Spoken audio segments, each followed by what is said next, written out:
Hi, I'm Claire Kariya, registered dietitian and certified nutrition support clinician. I've been working as a clinical dietitian since 2005 and I'm based in Vancouver, British Columbia. Blenderized tube feeding is my professional passion and my area of research, so I'm so excited to be showing you a blenderized tube feeding recipe that features complete 1.5 tube feeding formula. I'm going to be showing you a pumpkin spice blend, which includes easily accessible ingredients that your patients probably already have in their home pantry, and if not, they can easily find at their local grocery store. It's a beautiful orange color and has a wonderful aroma of pumpkin spice, so I really hope your patients will enjoy this simple, easy recipe. So the first thing we want to do when we're making a blenderized tube feeding recipe is we want to collect everything we need, and in this case, all we really need is our blender and the ingredients. And I do have a strainer here, which I'll be speaking about later. Sometimes certain recipes require straining. Luckily for this recipe, another big benefit is that all the ingredients are relatively soft. So they're going to break down no problem in the blender, even if your patient doesn't necessarily have a high power fancy blender to use at home. So the first ingredient I'm going to put into the blender is applesauce. So this is going to add natural sweetness to the blend, and again, it's a shelf-stable item that can be kept in the pantry until a patient needs it for a blend. So it's a wonderful ingredient to have. It's going to add the sweetness that will be nice for patients who might want to try this recipe by mouth.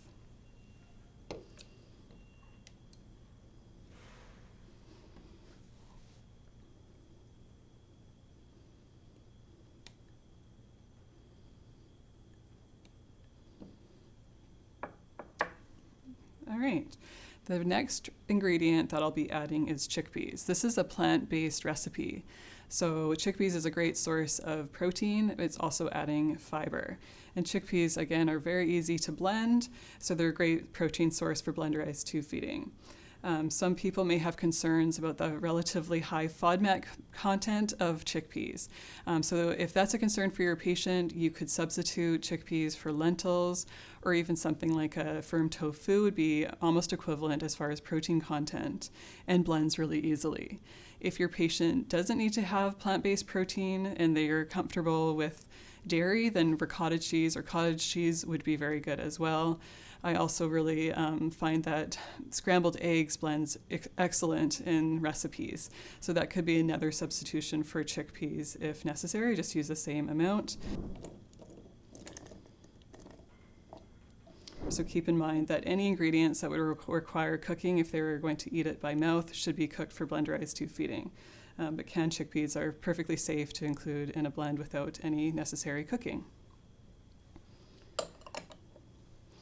So the next ingredient is probably the star of the recipe. It's the pumpkin.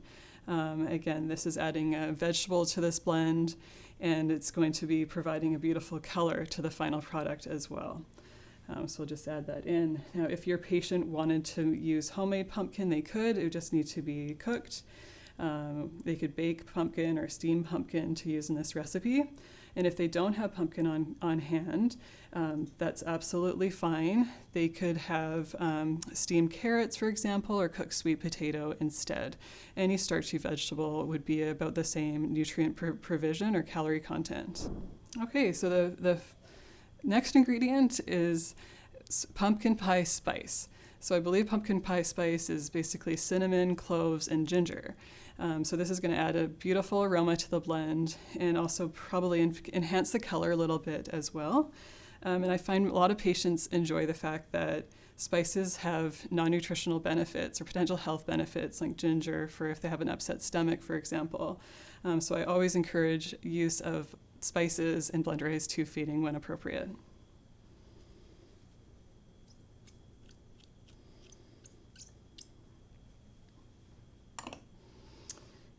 Okay, the next ingredient is complete 1.5 tube feeding formula. This has 375 calories and just 250 mils of volume and 18 grams of protein. So this is really going to boost the overall nutritional content of this blend and create a blend that's extremely nutrient dense. So we'll just shake that up and add it right into the blender.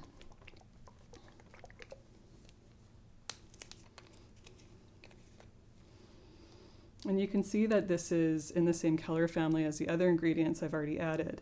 And that's something to think about with recipes, that if you're blending foods and ingredients that are generally in the same color family, you're going to end up with a nice vibrant color at the end.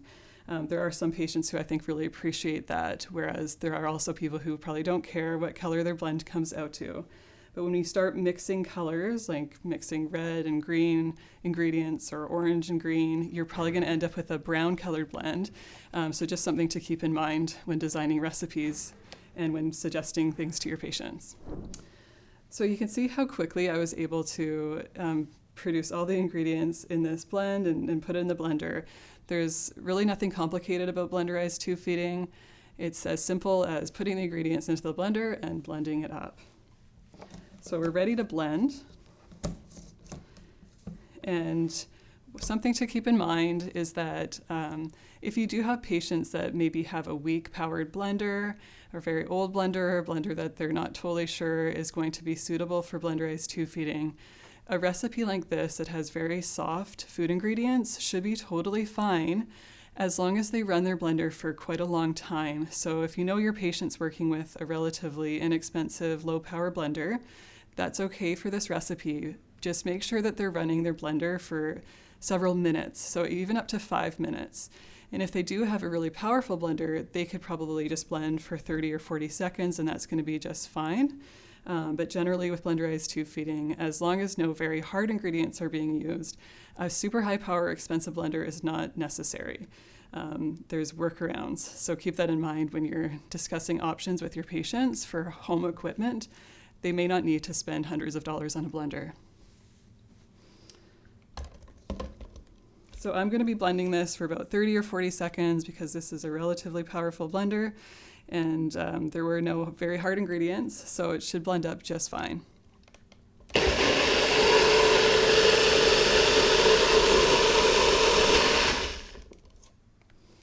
All right, let's take a look at the blend. So hopefully you can see that it's a very smooth texture. It is liquid, but it is somewhat thick, which is okay. This would be a suitable texture for syringe tube feeding. So if that's your patient's administration method, this sort of thickness is going to be just fine. The way you would know if a blend is too thick for syringe feeding would be if you can't draw it up into the syringe. So as long as it's liquid enough to be drawn up into an enteral tube feeding syringe, it will be fine to go into the feeding tube. I like to tell my patients that if it's ketchup thickness or thinner, it should be fine.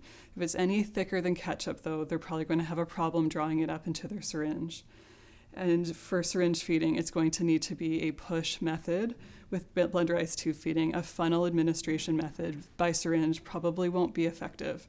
So it's just something to keep in mind when discussing administration options with your patients. So now I'll show you how this beautiful blend can easily be drawn up into a tube feeding syringe. So I'll show you that it's absolutely no problem. It's a perfect texture for tube feeding. It drew up into the syringe, no problem. If patients are doing syringe feeding at home, I generally suggest that they wipe off the syringe tip before they connect to their feeding tube, just to keep things from being too slippery or getting too messy. But they can draw up a syringe and attach it to their feeding tube and then push it into the feeding tube. So that would be really no different than how we administer tube feeding formula by syringe into a feeding tube.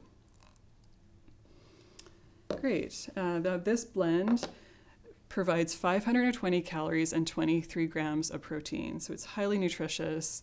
It also has all the micronutrients from the formula, plus the added benefits of the natural nutritional content of the ingredients that we added. So if you wanted your patient's blend to contain even more calories and protein, what they could do is add an oil, such as olive oil or canola oil, any kind of fat that they like. That would be an easy way to increase the calories without increasing the volume of the blend. Another good option is nut butter, because that's going to, again, with a very small volume, it's going to give extra calories as well as extra protein. So that would be another tip for your patients to be aware of if they're looking to really maximize the calories and protein in their blends. So I had mentioned that this was a perfect texture for syringe feeding. It might be a bit challenging to administer such a thick blend by gravity infusion or by pump infusion. It might go okay, but I would prefer to see it be a bit thinner.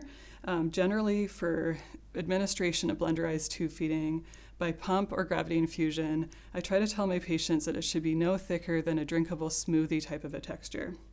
So I think that this is borderline for that. So what I suggest your patients do if they do want to use this recipe through a pump and not have any difficulty with infusion or by gravity, they can add a second box of formula. So keeping all the other ingredients the same, just do 2 boxes of formula instead of the 1. So I'm going to show you what that's going to look like.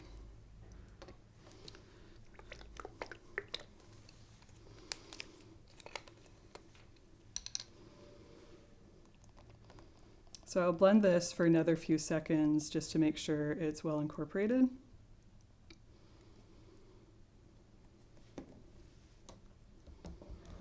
And then I'll show you the texture, and we can talk about ways to administer it.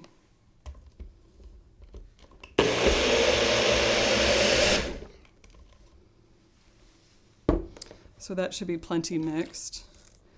Another thing to be aware of, I guess, when blending is that you can warm up a blend through blending it for a bit of a longer time. Eventually, a blend will warm up just from the friction of the blending process. So a lot of patients do like to have a warmer temperature blend infused to them. It's more comfortable for them than a cold blend or a blend that's right out of the fridge, for example. So another advantage of running that blender for a long period of time might be it's an easy way for your patients to warm up their blend to a comfortable temperature for tube feeding. So I'll show you the resulting texture with that second box of formula.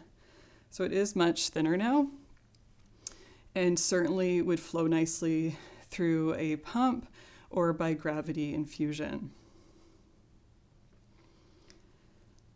You do want to make sure that your patients have the right equipment, especially for gravity infusion, because there are 2 different types of tube feeding administration sets for gravity administration of tube feeding. And one of them has quite a small bore tubing, and the other is quite large. So the larger one is what I refer to as a larger bore gravity infusion bag or a bolus gravity infusion bag. So you'd probably want to make sure your patients who intend to use gravity infusion for blenderized tube feeding have the larger bore style of infusion bag. I'll show you what that looks like.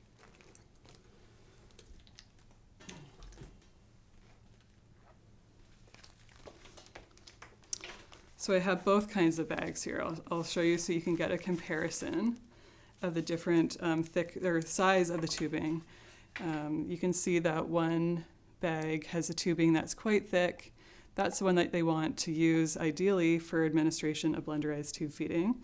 The standard size is quite small, so that's going to produce a very slow flow, and that could be frustrating for patients. So they'd be much better off with a larger bore gravity infusion bag. So another consideration with blenderized tube feeding is the possibility that there could be a particle of food that is so large that it's not going to allow for proper flow in the feeding administration set or through the syringe or even into the feeding tube. So the workaround for that, it would be to strain the blend. In this case, for this particular recipe, I personally wouldn't recommend that this is always strained.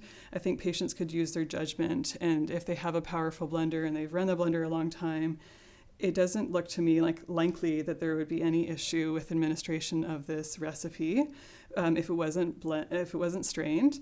However, if you have concerns about blockages and you really want to make sure that the risk is absolutely minimal, what you could suggest is your patients strain the blend. So I'll show you how. There's a few ways we can do it. So your patient will need a container and a strainer. So I suggest a double layer wire mesh strainer for this purpose. And a lot of people already have these types of strainers in their kitchen. So what they would do is just pour the blend through the strainer. And it may not flow that easily as they do this process.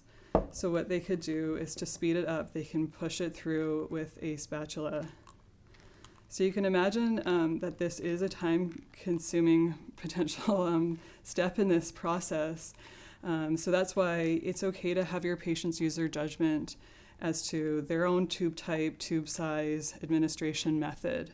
I find in my experience for patients who have 20 French-sized G-tubes and are doing syringe feeding, they probably do not need to strain recipes that don't have any concerning ingredients. So for this recipe, it might be unnecessary for them to spend the time straining the whole blend. I do have another method of straining that I'll show you now that can help make the process a bit easier. All right.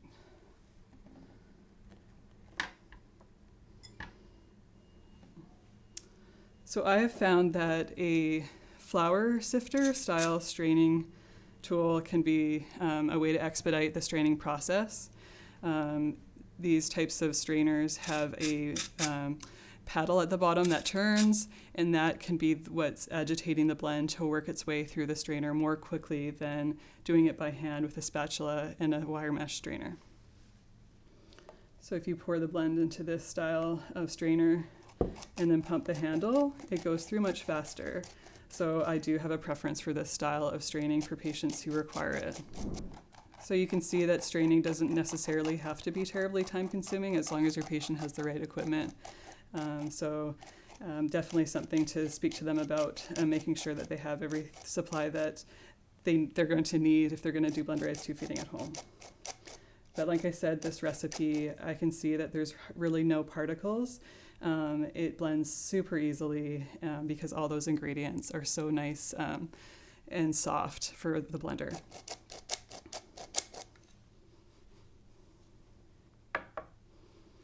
All right, so I hope that you enjoyed seeing this recipe in action and that it's something that you would feel comfortable recommending to your patients. I think they'll really love it. Now I'm going to answer some frequently asked questions about blenderized tube feeding. What supplies should your patient have in order to administer blenderized tube feeding safely at home? Well, they would be the same pieces of equipment that they would need if they were using just commercial tube feeding formula at home. So depending on the tube feeding method, it could be no different from patients who use regular commercial standard formulas. However, if your patient's doing gravity feeding, they would benefit from having a large bore gravity infusion bag rather than the standard type. So large bore gravity infusion bags have a larger bore of tubing, and that's going to make blenderized tube feeding flow more easily into their feeding tube. What are some things to consider with preparation of ingredients before blending? So some things to consider when your patients are preparing ingredients for their blends is that anything that they would normally need to cook to consume by mouth needs to be cooked if they're going to put it into a blenderized tube feeding recipe. So no raw meats, for example, no raw rice or noodles, things that need to be cooked must be cooked for blenderized tube feeding. And another consideration would be that if it's a food that would be difficult to consume by mouth, something that has very hard skins, for example, like squash, if they wouldn't normally be able to consume that squash skin, they should not be putting it into their blend. Even though it might be a great source of fiber, it wouldn't be healthy for them to try to blend it up as part of a blended meal. What are the benefits of using a commercial formula as part of a blend? Well, if you're using commercial formula as part of a blenderized tube feeding recipe, you know that you're going to get a certain amount of protein and calories from that tube feeding formula, which provides a sense of security and protects your patients against risk of producing a blend that's inadequate as far as calories and protein. So rather than blending with water or broth or even juice or milk that doesn't necessarily provide any or much nutrition, your patient may be better off if they blend with a commercial tube feeding product, just to make sure that they're maximizing the calories and protein and micronutrients in their blended meal. Are there any special considerations for administration of blenderized tube feeding? Well, something I always tell my patients is that they need to be aware of the food safety of their blends when they're using blenderized tube feeding. Blenderized tube feeding really should not be at room temperature for more than 2 hours, so this is an important consideration for patients. Running a nocturnal tube feed overnight, for example, where their blends out of the fridge for 8 to 10 hours would not be safe. So there are some limitations when it comes to administration of blenderized tube feeding, but there may be workarounds such as changing out the blend every 2 hours if that's feasible for a patient, but keeping it stored in the fridge otherwise. Are there any ingredients that I would always warn patients to strain? Yes, there are several ingredients that I recommend always straining from blends, and those are primarily berries with small hard seeds, so things like blackberries, raspberries, even strawberries and blueberries that we don't think of having a significant amount of seeds. Those little tiny seeds on the outside of a strawberry can potentially accumulate and cause a problem, so it's worth straining those blends. Same with any blends where there may be hard nuts, like almonds, for example. They do not necessarily break down to tiny enough particles for tube feeding, so there is a benefit to straining. Should you be concerned about tube feed blockages in patients using blenderized tube feeding? So in my opinion, the risk of a blockage occurring with blenderized tube feeding is actually relatively low. There's never been any research that has shown a higher incidence of tube blockages with blenderized tube feeding compared to commercial tube feeding formula. As long as your patients are blending their blends very, very well and straining where appropriate, I'm perfectly comfortable with my patients using blenderized tube feeding, and I'm not concerned about risk of tube blockages because I believe that it's actually, in fact, very, very unlikely to occur. How long after feeding tube placement can you start blenderized tube feeding? So there are some clinical guidelines that recommend that blenderized tube feeding isn't initiated until a patient has had a feeding tube in place for 4 to 6 weeks. And that's because an individual's tube feeding stoma would not necessarily be mature until that point. So if a tube was to block, it wouldn't be necessarily safe to change it out for a new tube. However, there is actually a very low risk of tube blockages occurring, so this recommendation isn't really based on much evidence, it's rather just a precaution. So if you have a patient that really wants to start blenderized tube feeding immediately after their feeding tube is inserted, I would support that as long as they understand the potential risks. Can you feed patients with a J-tube on blenderized tube feeding? In my experience, yes, you can. I have worked with patients who have J-tubes who have opted to use blenderized tube feeding. It does make it more challenging as far as administration because infusion rates are going to be lower, and that can cause some inconvenience to your patient due to the hang time restrictions of blenderized tube feeding. But as far as tube feeding tolerance and safety, I have not encountered any issues, and I have chosen to support patients who use blenderized tube feeding through a J-tube without any incident. Do you need to alter blenderized tube feeding recipes for patients on J-tubes? In my opinion, you do not need to make any changes to blenderized tube feeding recipes for patients on J-tubes. Most blenderized tube feeding recipes are suitable for administration to the stomach or the small bowel, and there shouldn't be any difference whether your patient is being fed gastrically or to the jejunum. Do blends thicken over time if they're sitting in the fridge? Yes, blends do tend to thicken, and it does depend to what degree based on the ingredients. So if you're blending or your patient is blending grain products, those are highly likely to cause a major thickening effect on the blend.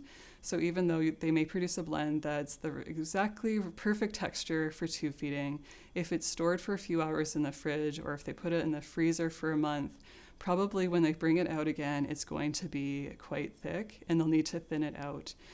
So you will want to caution your patients about that and tell them that if they require thinning of their blends after storage, they should try to use a highly nutritive liquid so that they don't decrease the calorie concentration and protein concentration of their blend through trying to dilute with water.